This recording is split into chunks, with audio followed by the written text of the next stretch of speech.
This is J. Krishnamurti's fifth public talk in Ojai, California, 1982.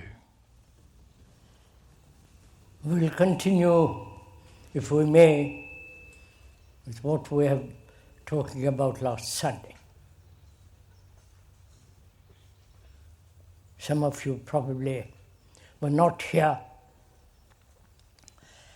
so may I briefly restate what we were talking about.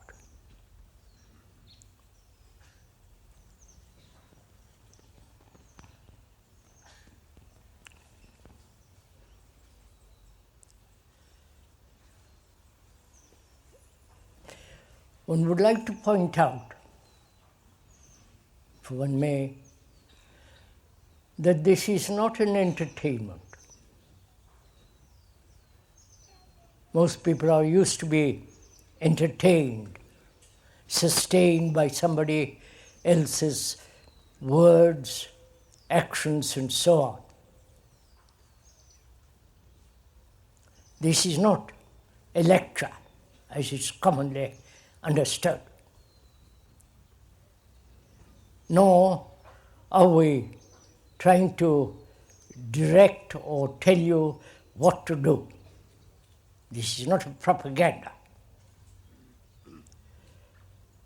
But we are thinking together, which is a rather difficult problem, because each one wants to think in his own particular way, in his own point of view, and so on. But here, during these last 4 talks, we were saying how important it is that we should think together. The capacity to think not about something, but that comes a little later, but to think, which is to observe what is actually going on outside in the world, and also to be aware of all the difficulties, psychological travail that one has, and to discover for oneself the relationship between the so-called individual and his activity psychologically and the world. We were saying also this outward society which has become so dangerous, so insecure, is the result of our own daily activities. Perhaps the past generations have added to it, but we are responsible actually for all that is taking place in the world. And also we pointed out that our consciousness, that is, the consciousness of each so-called individual, what he thinks, what he believes, his feelings, his despairs, his loneliness, his fears, his pleasures, his enjoyments, his peculiar form of worship,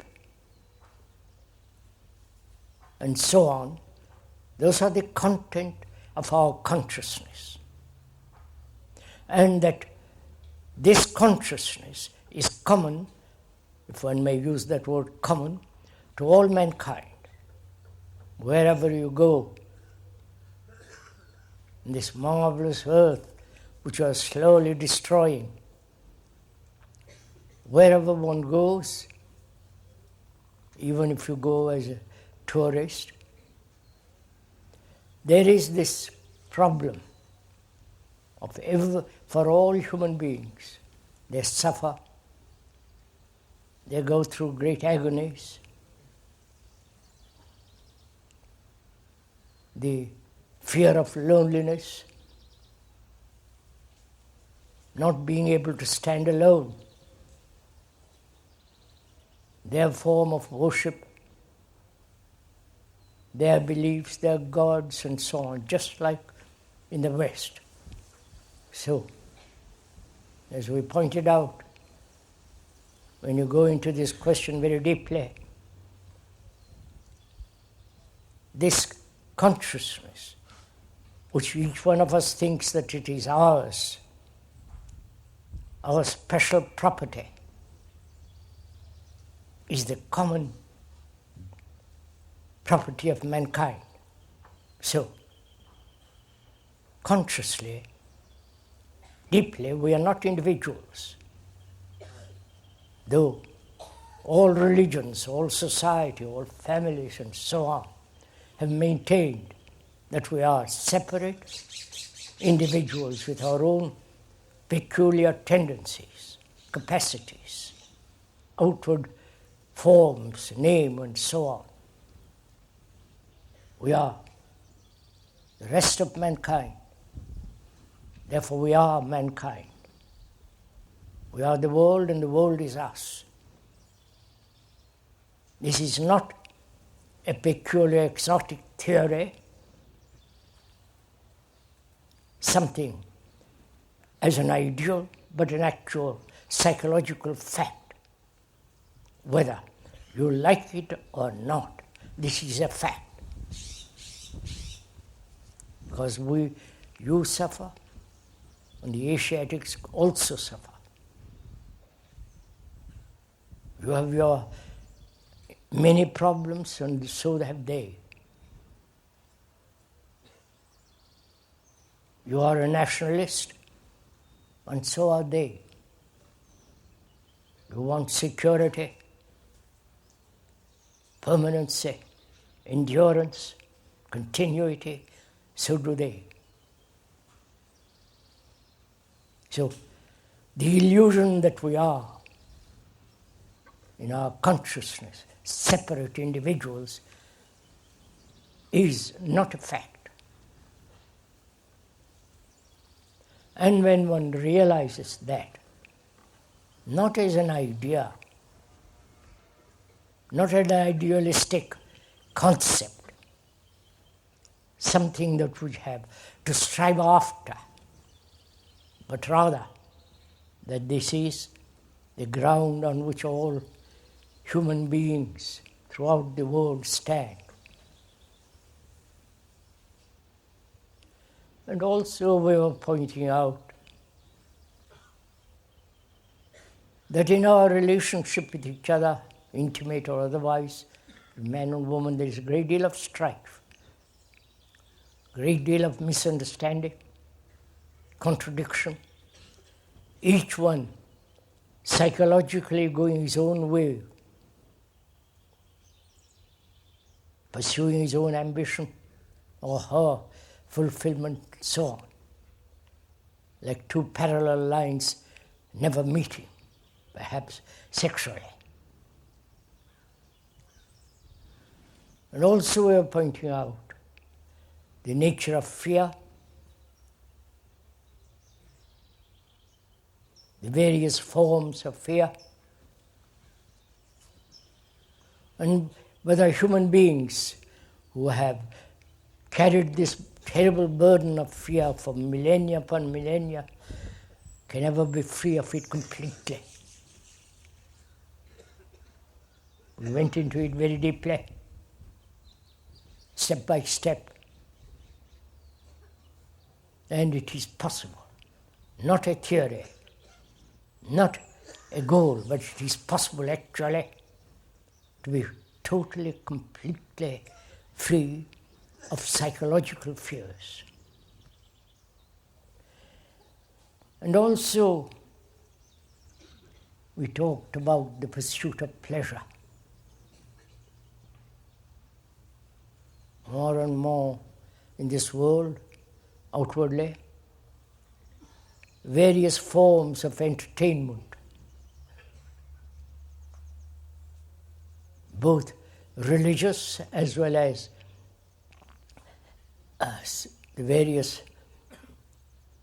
facts of entertainment, football, and so on. And we're also pointing out how mechanical we are becoming, repeating the same thing over and over and over again, which is what the computer is doing. It may do it more rapidly, more efficiently, more widely. But our own minds, our own feelings are repetitive. So, we're going to talk about this morning, if you will permit it,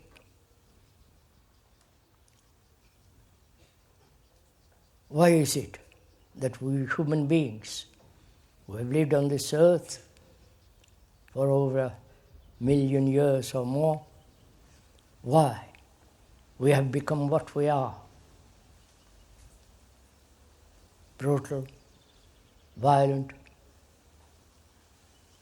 contradictory, killing each other in the name of God, in the name of country. In the name of peace. There used to be a slogan after the First World War which said, "This war, like the next war, is to end all wars."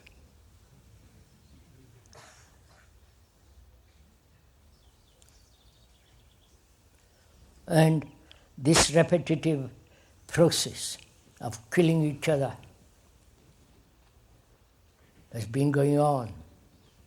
Though we are highly educated, technologically we're extraordinarily efficient, but psychologically we are very, very primitive.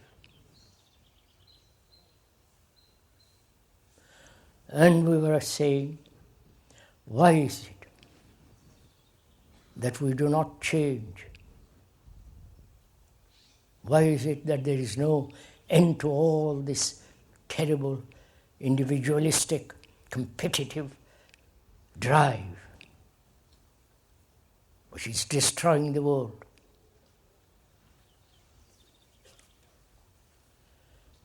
And we're going to talk about together the nature of what we consider love.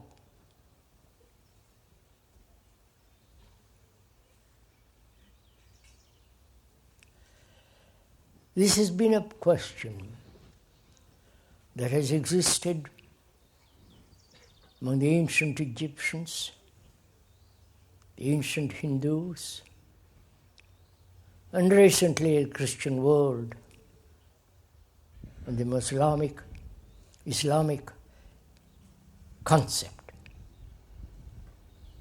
They've all preached, talked about loving your neighbor, and so on. This has been asserted religiously in all the countries. But apparently, we have never come to realize what it is. We talk a great deal about it. Books are written. But we have created a God, or gods, and we love that God or gods. We don't know exactly the nature of that beauty. So we ought to, though we went to it briefly the other day, we ought to go into this question very deeply. Is it mere sensory responses? sexual pleasure. Please, as we say, this is not a talk. This is not the speaker asserting any point of view, but we are together examining. Please, I'll repeat over again, together. We are inquiring into the nature of what one calls love. So one must ask oneself whether it is mere sensory sexual responses, which more and more in the Western world, as well, now which is creeping into the Eastern world, it has been turned into pleasure. Is love pleasure? A form of entertainment.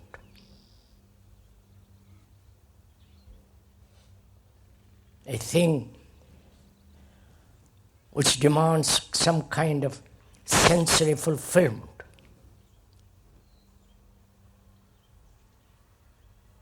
Is it desire? We went into the question of what is desire very carefully. Our desire arises and the demand of its fulfillment. When there is no fulfillment, there is frustration and all the neurotic activities of unfulfilled desire. We went into that. It would be unnecessary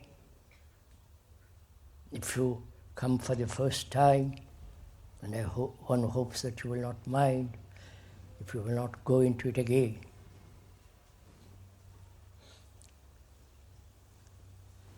So is love desire?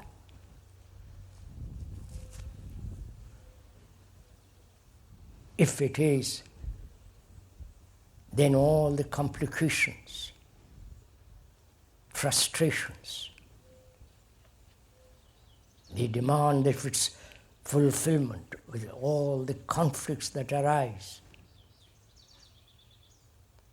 So is love conflict? Please, one must repeat this again. You are asking these questions, not the speaker.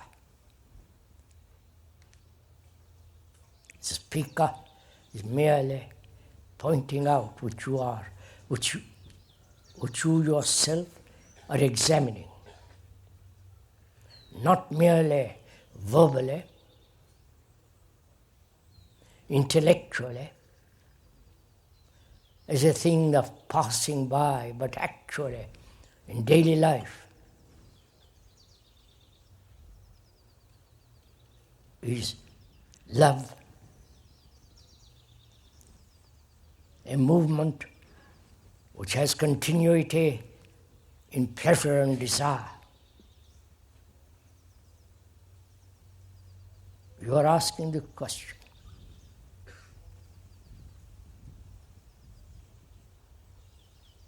And why is it pleasure has become so extraordinarily important in the world? The whole entertainment industry, so-called sports, and if you will forgive also, the religious entertainment, which is considered sacred. These are the various forms of pleasure. And so one asks, is love a movement, an endless movement of pleasure?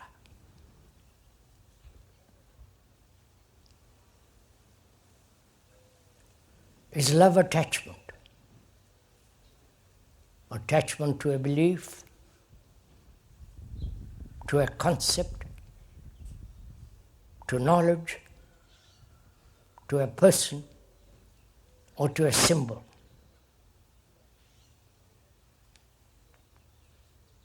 If in attachment there is fear,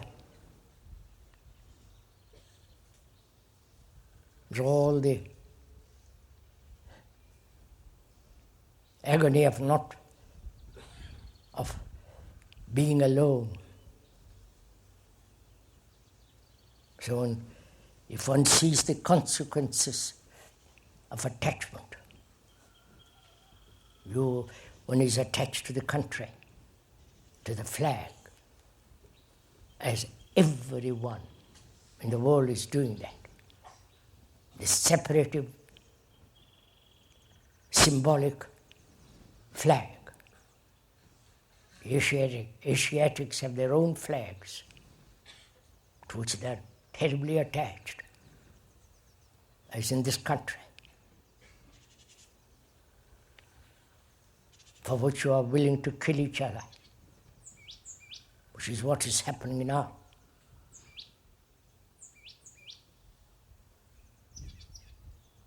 And we say that's a principle that a country which has become aggressive must be pushed back. And so we are willing to kill others. This has been the old repetition from the most ancient of days.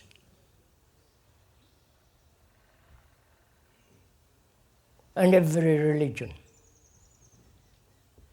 the most ancient ones and the recent ones of 2,000 years, have always said love. Do not kill.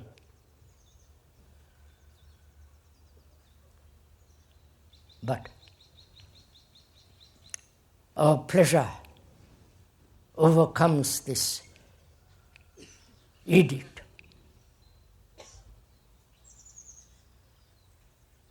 So one must, if one is at all serious in our relationship to each other, man and woman, relationship with the rest of humanity, whether they're black, white, or purple, or whatever color they be, in that relationship, why is there so much conflict?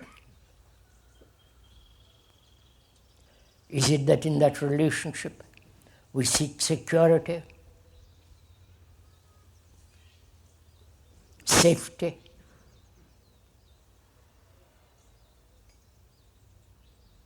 and this search for security in relationship, is that, and naturally fulfillment in that relationship, is that love? So please inquire, let's inquire together into this question very deeply. If all that is not love, the attachments, the desire to fulfill,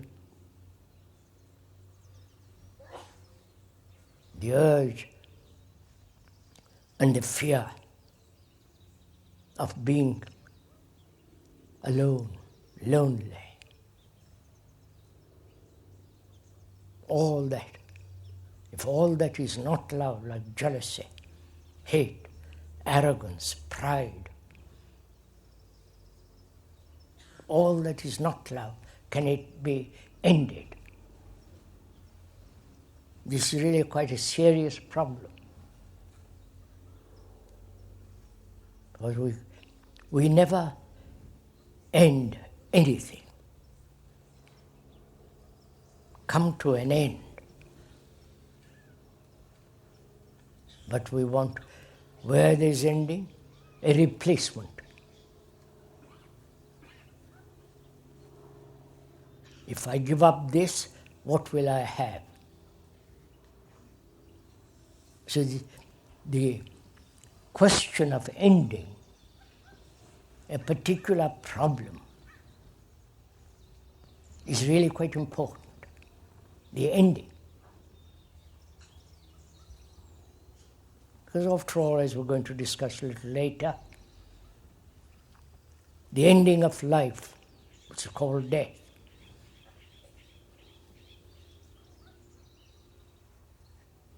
there you cannot argue, you cannot carry over anything. There is total ending of your memories, attachments, and so on. So one should inquire most seriously if there is an ending, not finding a substitution, not demanding a guarantee that if there is an ending of this, will there be that?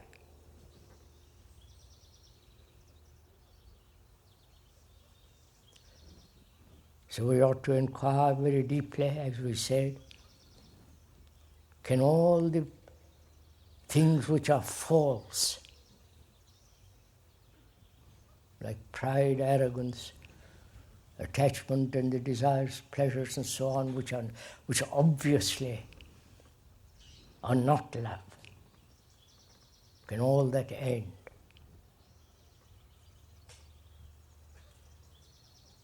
Because without love in life, the perfume, the passion, the depth of life is lost. Life becomes very, very superficial.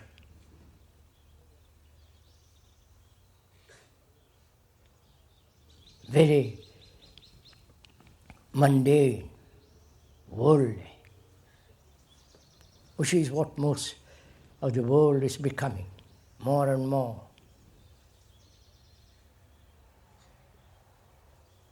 Because we have never found out for ourselves what it is to love another. Love is not a remembrance of past events and past pleasures. Love is not knowledge.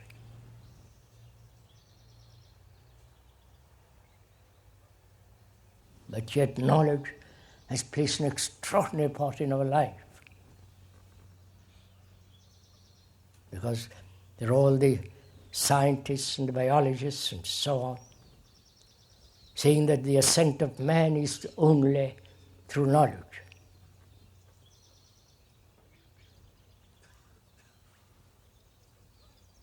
We so easily accept what the professionals say.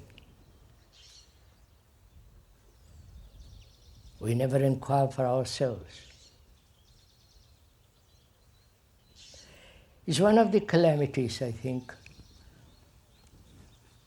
one may be wrong, that books have become so important. What other people have said and written.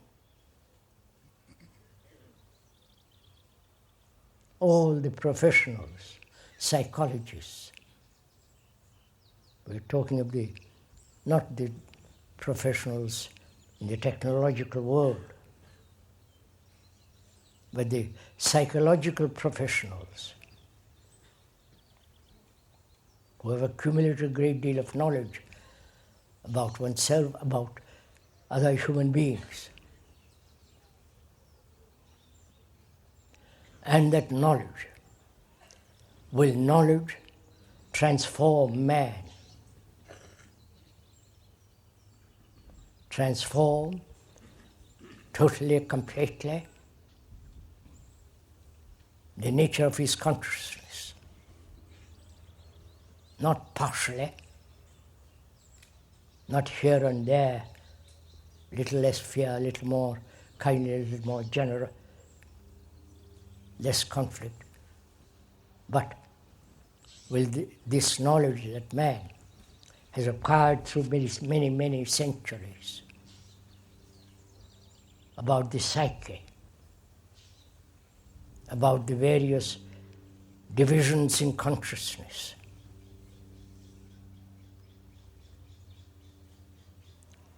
will knowledge, that is the accumulated information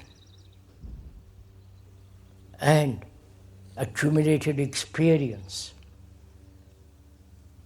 will that knowledge transform the whole content of man, content of his consciousness?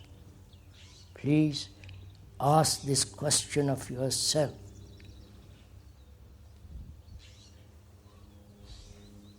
You have studied, you have inquired about yourself, or you have been told by other psychologists what you are, and you have accumulated knowledge about yourself. Perhaps not too much, but little. And that has that knowledge being always of the past.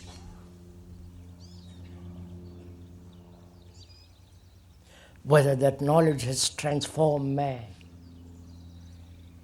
or a totally different kind of energy, totally different kind of activity or non-activity, will that bring about transformation in consciousness? Because this is again important to understand and go into. There are those who say consciousness, man is conditioned. You cannot possibly transform that condition. The whole philosophy, the whole school exists, believing that, asserting it, writing all about by very, very clever people. And if it cannot possibly be transformed, then we'll perpetually live in conflict, live in contradiction, continue in neuroticism of various kinds.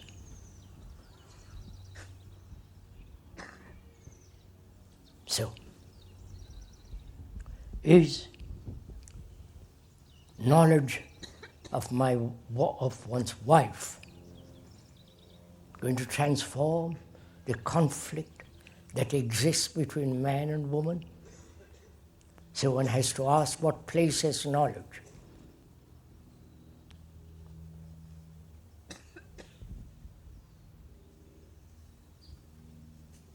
All that you have learned in school, college, university, your own personal experiences, the accumulated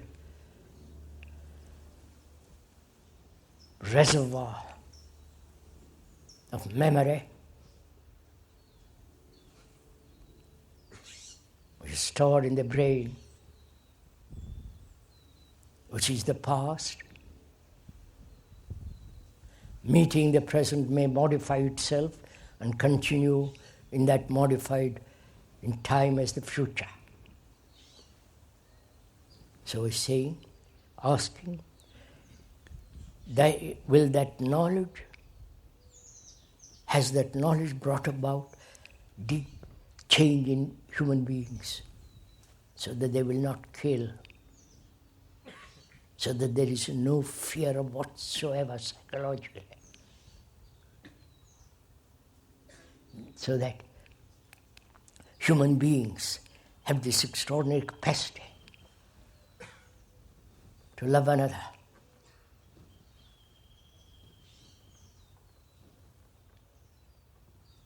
And has not knowledge become a barrier to love?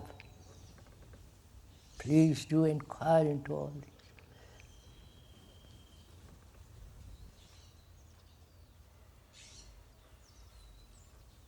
So can there be ending to all the things that prevent that perfume?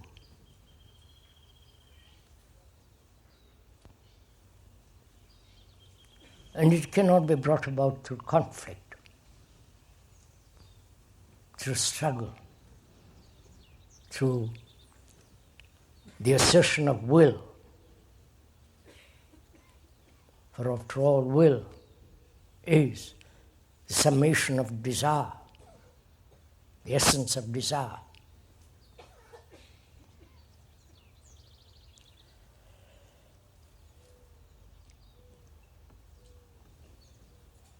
We also should talk over together one of the most complex and apparently endless suffering. Suffering, not only separative, individualistic, personal suffering, but also the suffering of mankind. There have been so many wars, practically every year throughout the world for the last 5,000 years and more. A war that means every year killing, killing, killing. How many millions have suffered, shed tears, felt the flame of loneliness.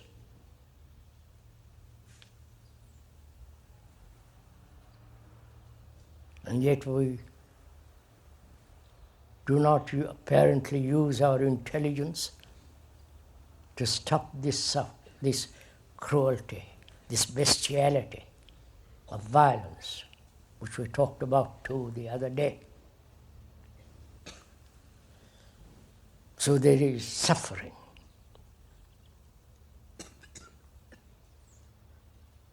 Both physically and non-physically. The understanding of suffering non-physically will help physical suffering.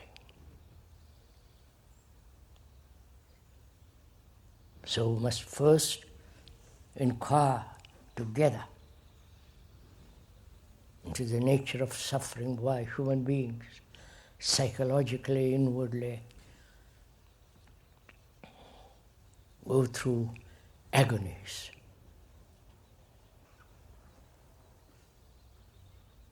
This inquiry is not cynical or sadistic, but this must be, one must inquire whether suffering psychologically can end. Is that question self-motivated? Is that question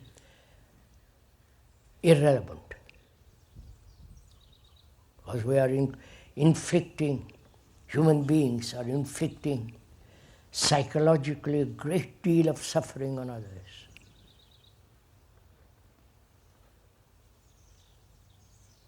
We get hurt deeply, which we talked about at the beginning of these talks. That's also suffering and the consequences of being hurt psychologically. We went into it, the resistance, the isolation, fears and so on.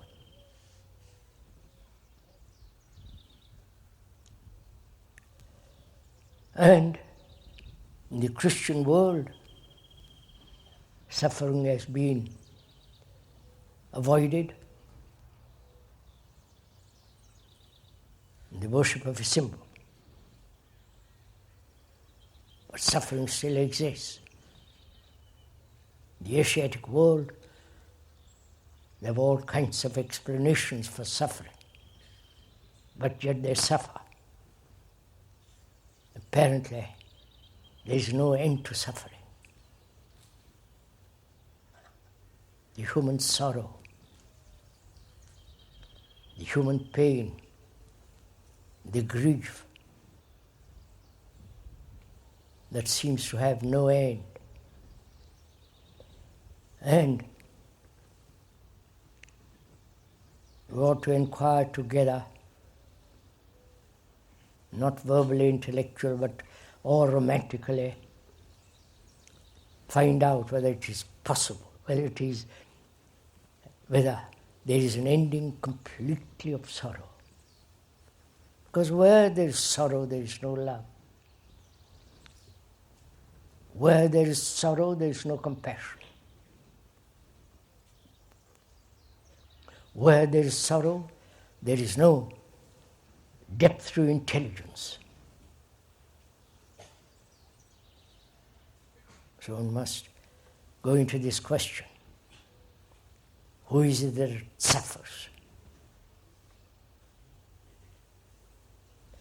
This is related to the question of death also.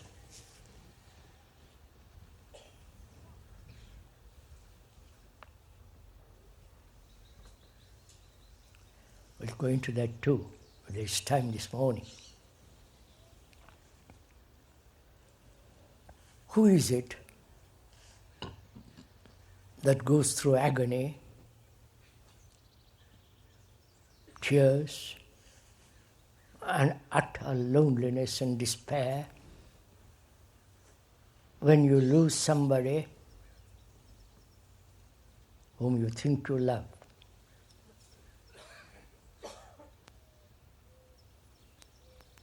Who is it that suffers? What is the nature of that feeling or that state in consciousness? You understand all this? We are meeting each other, aren't we? Or the speaker is talking to himself. These are your problems, not that of the speaker. So please listen, inquire, find out. Not leave it to somebody else. Because if you leave it to somebody else to solve this problem, then you depend on others, and therefore you lose your own intrinsic capacity to solve all the human problems of which you are.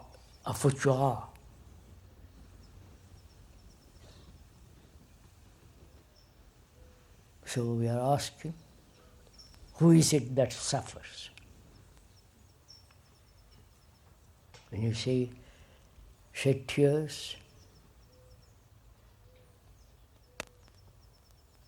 feel utterly lost, the shock of something you have held dear was gone or lost. Who is it that has this feeling of great pain?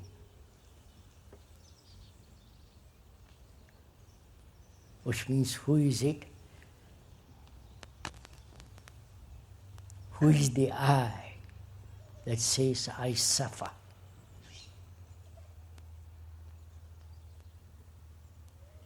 Who is this entity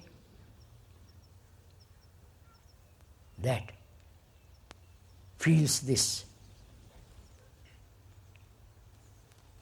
shock and the pain and the despair of loneliness? Is this an important question to put to and to ask? Because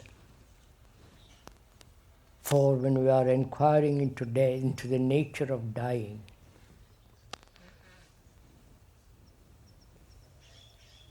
though on a lovely morning it may be morbid, but it's not.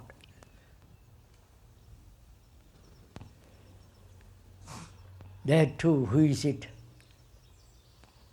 that's dying? Who is the psyche? What is the nature of the psyche, the me, the I, that suffers?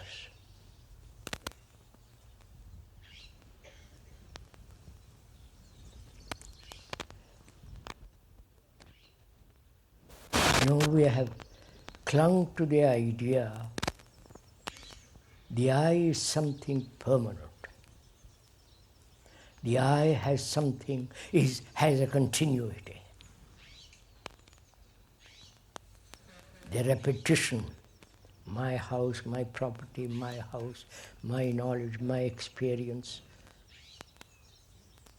my conditioning, my fear, my pleasure, which is secretive. So, who is this I? The various psychologists have given various interpretations to it. If we could put aside all the psychologists, what they have said, and observe for ourselves, including what the speaker is saying, observe for ourselves very clearly, without any direction, without any motive, actually what we are.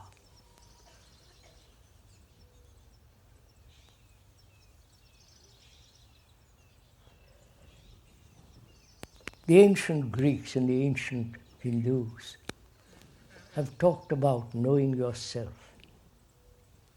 not according to some professional, but know yourself.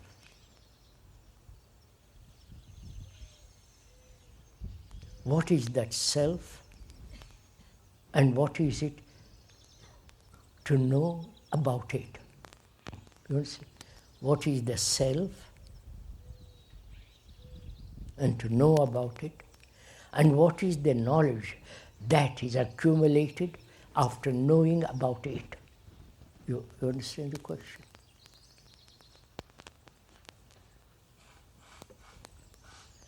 Can I know myself through time?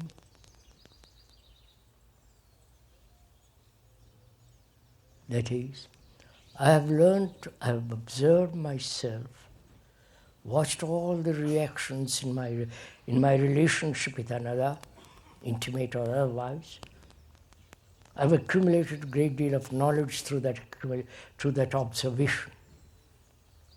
And when I observe again other reactions, other idiosyncrasies and sensory responses, that previous knowledge interprets what is actually happening. Right? Are you following all this?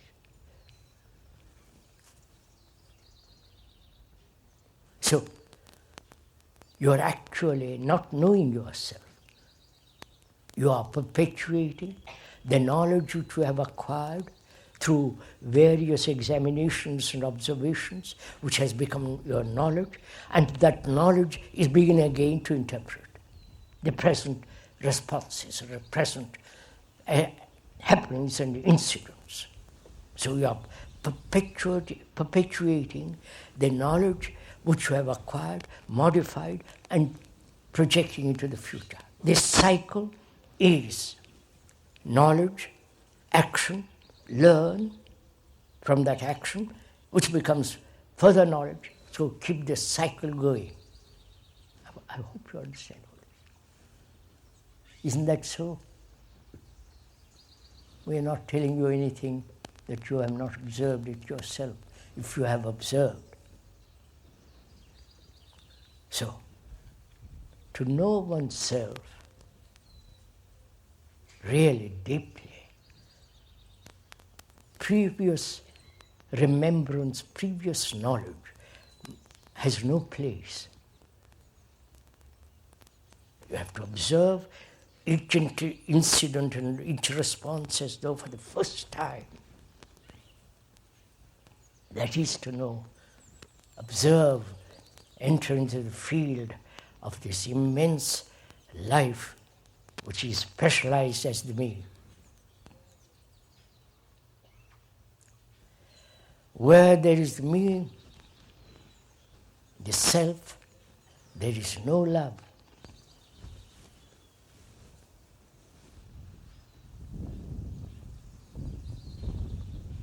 So it's very important to find out for oneself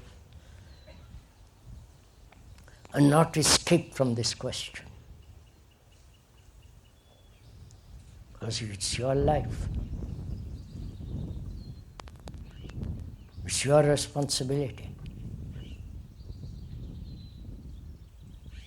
If you merely avoid it and run away into various forms of entertainment, you are bringing about great disaster in the world,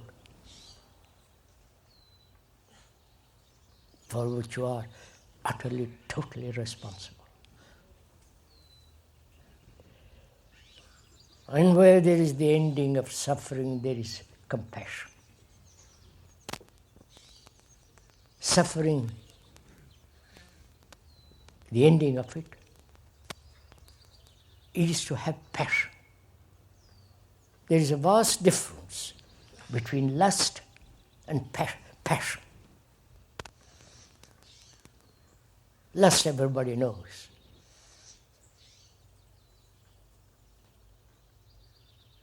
But the passion, not identified with some symbol, Christian or Asiatic symbols.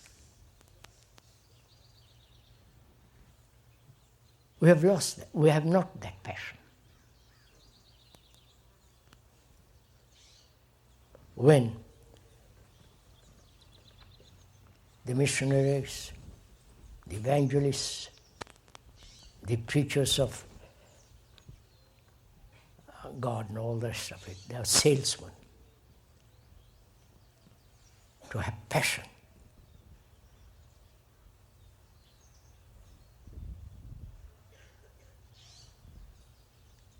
Passion to go, understand the brutality, the violence, the fears, and the agony, to resolve them. So their mind is free from all the contamination of struggle. Must have great energy for that, to go into this. But if one is merely caught in fear, pleasure is different from delight, watching something most beautiful. But the remembrance of it, the desire to continue in that remembrance is pleasure.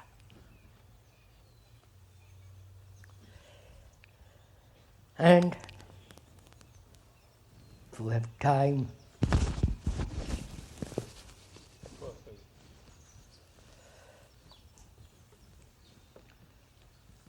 and if you are not tired this morning, we ought to consider together this immense complex problem of death.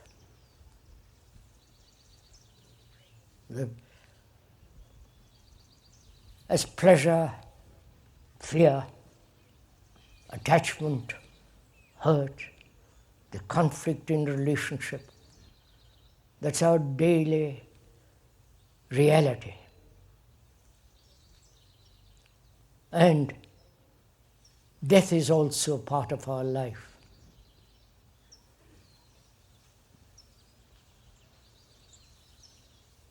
It's not something that comes at the end of life.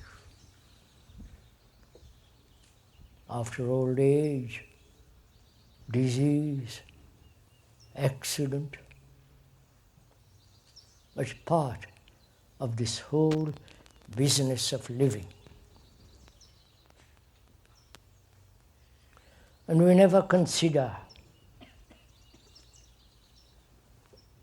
the importance of death, the quality, the depth of that word.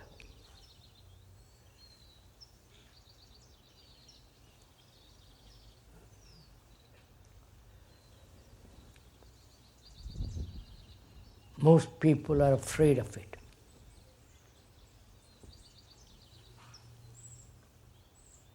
And being afraid, they have invented all kinds of theories which will give them comfort. In the Asiatic world, the origin of it perhaps born in India, reincarnation. That is, the me dying will have an opportunity next life to be more happy or more greedy, and so on.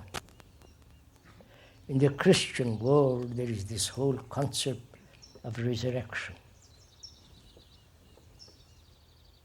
You hear about it all day, wherever you go, in the Asiatic world and here.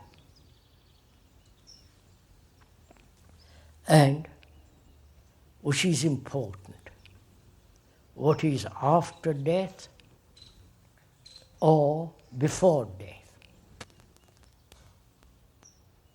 Please ask this question of yourself. Because most of us, being frightened of death, either rationalize it, say it is inevitable, like a tree grows, withers, dies. Everything grows, becomes old, and ends, withers away. So we rationalize our existence if you are an intellectual. Or we have very good time during life, popular, money, etc. Then you will say, I've had a jolly good life. Or, as most of us laymen, our life is shallow, insufficient. Perhaps technologically we are good, money, position, status, or we are just feeble human beings, uncertain, no security psychologically. And so our life becomes rather dreary, meaningless. So, shouldn't we consider first what is our life, not what it is to die? We'll come to that. What is our life? From the moment we are born till the moment we die. What actually goes on with our life?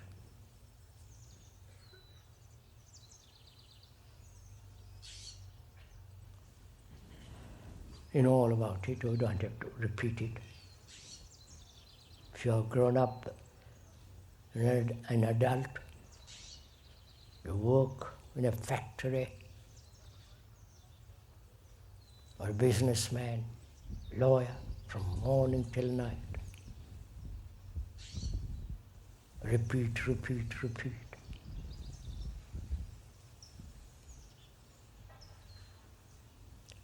And if you're a housewife, you know all that business. One hasn't got to go to all the details of it.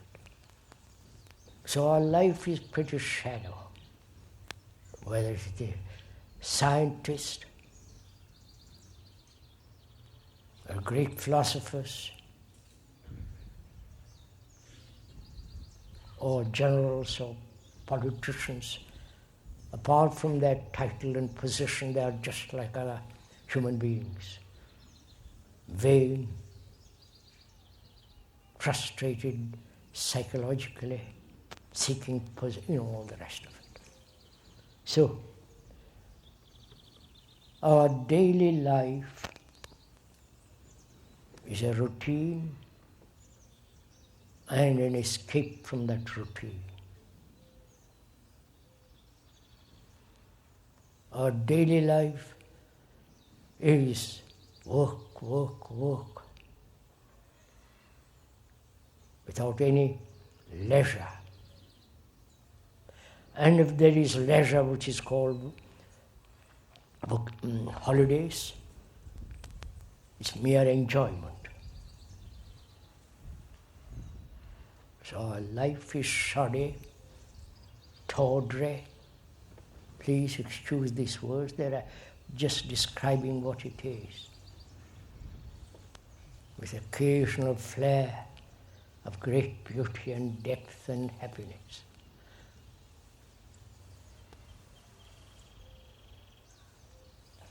The ending of all that is to die.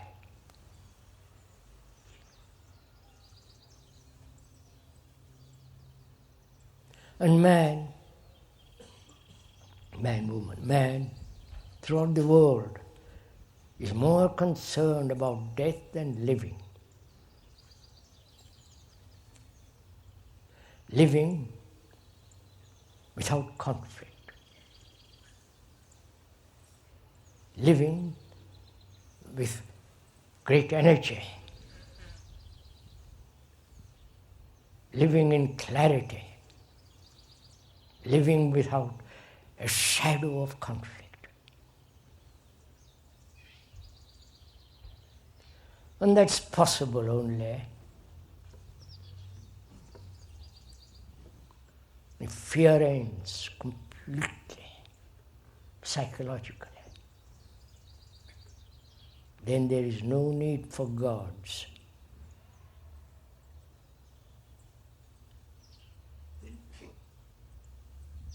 So what is it that dies?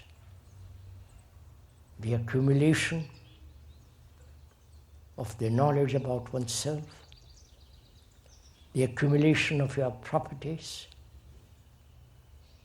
the accumulation of all the things to which you are attached. So is it possible to live, please understand this, to live with death all the time? That's the ending as you live everything, day after day. Do you understand?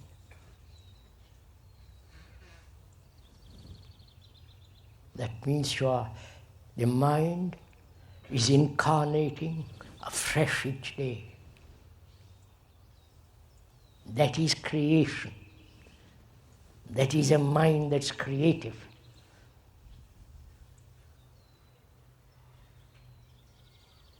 Not inventive. There's a vast difference between inventiveness and creation. All the technological world and the technicians of that world are inventive. Because that is using knowledge. And from knowledge to knowledge they move, but they're never free from the knowledge. So that there is a new beginning totally. So, to live with death, not commit suicide, that's too silly. To live with death, to end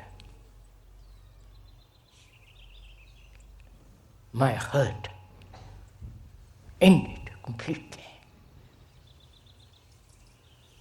end one's attachment and so on, so that life and living, life and death are moving together all the time. Do it.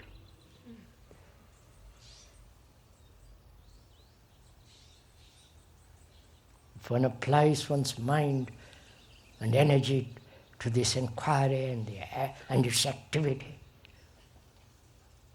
then there is a totally different kind of life. And we'll talk about it tomorrow. What place such a life in this world, and is that a religious life? And the place of a religious life in meditation and so on.